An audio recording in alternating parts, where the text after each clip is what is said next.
On April 1st, 2026, Russia will stop exporting gasoline. Not to one country, not to one region, to everyone. The official explanation from the Kremlin is clean and simple: domestic stability, price control, protecting Russian citizens from fuel shortages. It is a reasonable explanation. It is also not the real one.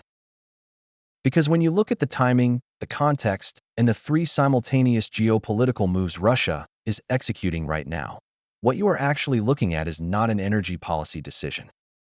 It is a weapon being loaded. And on July 31st, 2026, it fires. To understand what Russia just did, you need to understand what the world looks like today. The Middle East is on fire. The United States and Israel have been at war with Iran for over a month. The Strait of Hormuz, the 21-mile choke point through which 20% of the world's entire oil supply flows every single day, has been functionally disrupted. Tankers are rerouting. Insurance costs have tripled.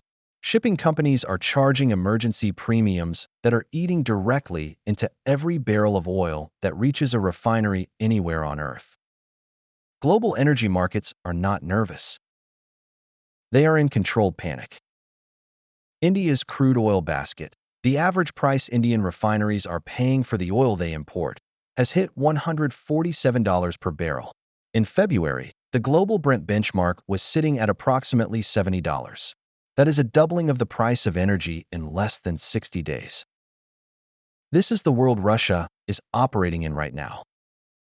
And into this world, on March 27th, 2026, Russian Deputy Prime Minister Alexander Novak walked into a meeting with Energy Ministry officials and instructed them to draft a resolution banning all gasoline exports, effective April 1st, running until July 31st. For months, 117,000 barrels per day gone from global markets. And the Kremlin announced it with a completely straight face. Here is what the official statement said. Russia's crude oil processing volumes remain at last year's levels, ensuring stable domestic supply. Refinery capacity utilization is high. Gasoline and diesel reserves are sufficient. The ban is necessary to stabilize domestic prices and ensure priority supply to the Russian market. Every single sentence of that statement is technically accurate. None of it explains why this decision was made right now, in this specific week, during this specific global crisis. For that answer, you need to look at three things simultaneously.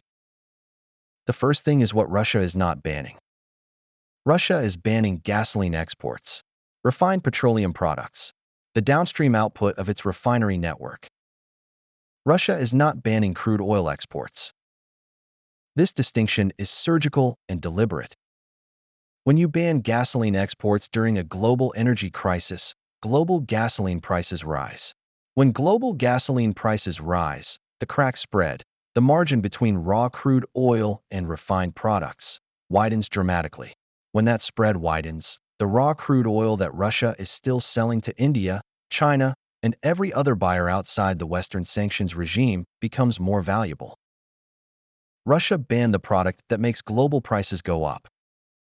Russia kept selling the product that benefits from global prices going up. That is not a domestic stabilization policy. That is a price maximization strategy wearing a domestic stabilization mask. The second thing is what this does to India. India is the most important variable in the global oil equation right now.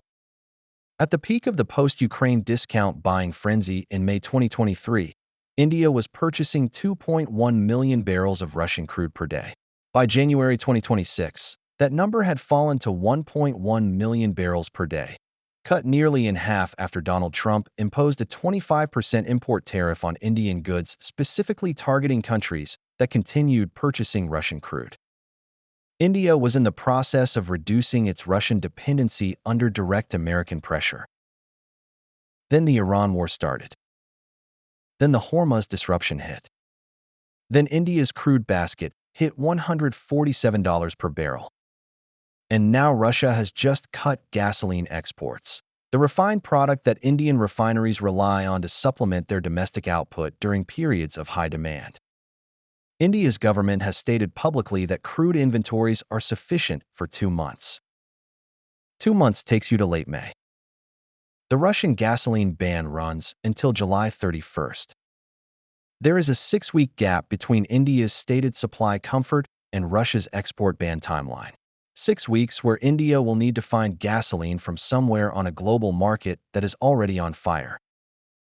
The only country with excess refined product capacity and a willingness to sell outside Western frameworks right now is Russia. Russia has just created a supply gap. Russia is the only entity positioned to fill it. And when India comes back to the table, it will come back on Russian terms, not American ones. That is not a coincidence. That is leverage engineered to the calendar. The third thing is the Hormuz calculation.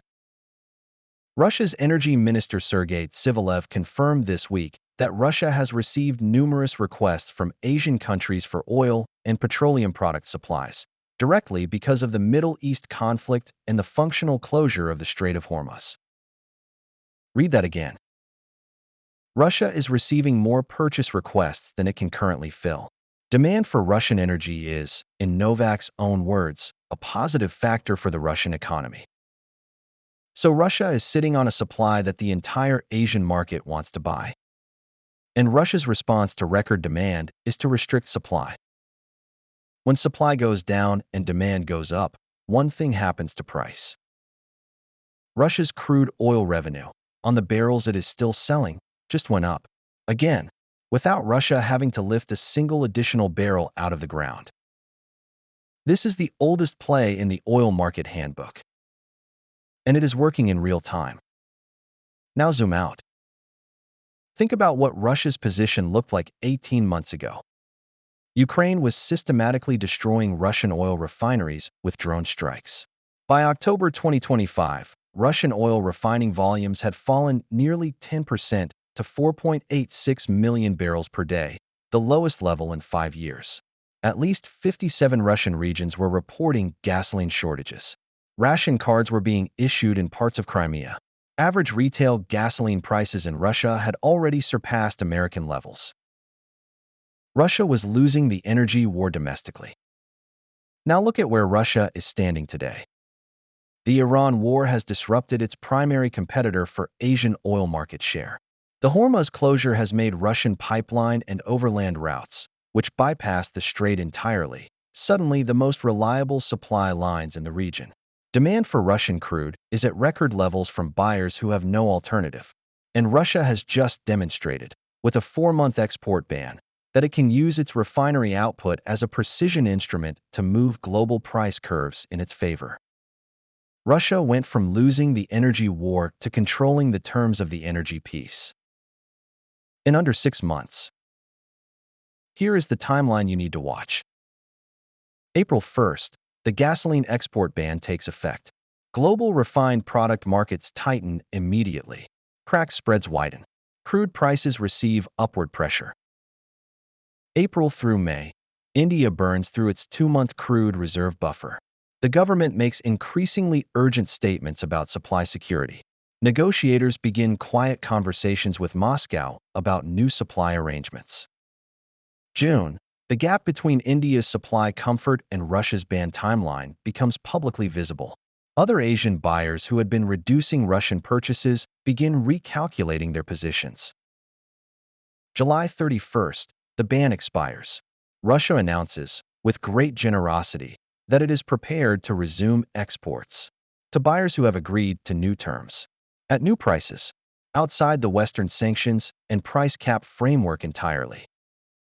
The ban was never about domestic fuel stability. It was a 4-month negotiating position, dressed up as energy policy. The men who designed this move are not economists. They are not energy ministers running spreadsheet models on domestic refinery utilization.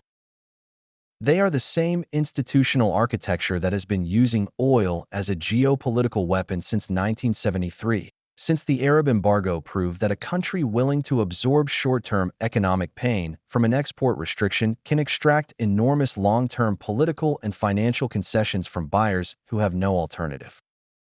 Russia watched OPEC run that playbook for 50 years. Russia is running it now, with a 4-month fuse, set to detonate on July 31st.